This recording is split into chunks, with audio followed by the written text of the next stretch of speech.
கெட்ட எண்ணத்தோட பார்க்கக்கூடாது, குடிப்பழக்கம் கூடாது.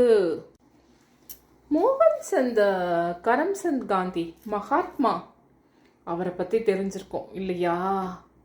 அவங்க அம்மா புத்தொளி அம்மா தெரியுமா? அவங்க பேர் புத்தொளின்னு.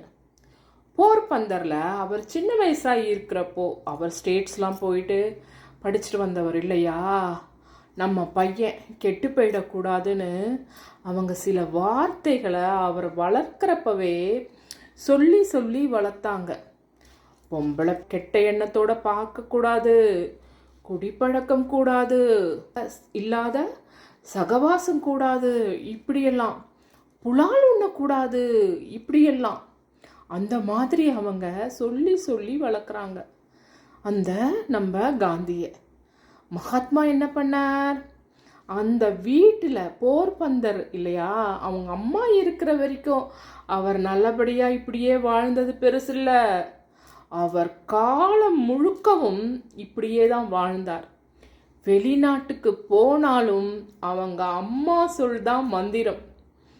அப்படியே வாழ்ந்தார். புலால் உண்ண மாட்டார், பெண்களை இழிவாக பார்க்க மாட்டார், கெட்ட சகவாசம் கிடையாது.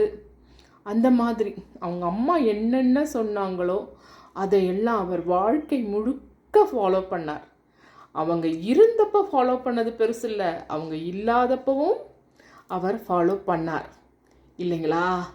அதுதான் அவர் மகாத்மாவாக இருந்தார், மகாத்மாவாகவே வாழ்ந்தார். என்ன சொல்கிறீங்க? அவங்க அம்மா புத்தொளி அம்மா அவங்க சொன்னதை இவர் எவ்வளவோ மீறி இருக்கலாம் இல்லையா? ஆனால் அவர் அதை செய்யலை. பெண்களை கெட்ட இதுவோட பார்க்கக்கூடாதுன்னு சொன்னாங்க, அவர் பார்க்கலை. தீய சகவாசம் கூடாது சொன்னாங்க, செய்யலை.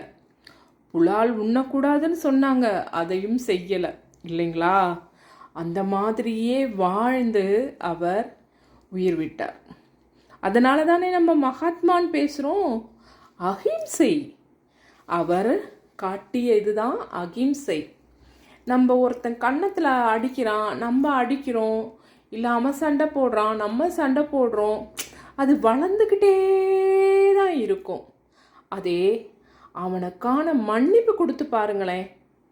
ஒருத்தன் உங்களுக்கு நல்லதே செய்யலைனாலும் கெட்டது செஞ்சாலும் மன்னிப்பை கொடுத்துருங்களேன். மன்னிப்பு தான் அவனுக்கு பெரிய தண்டனை. அதை விட தண்டனை என்ன? மன்னிக்கிறது தான் பெரிய தண்டனை. அதனால் அகிம்சை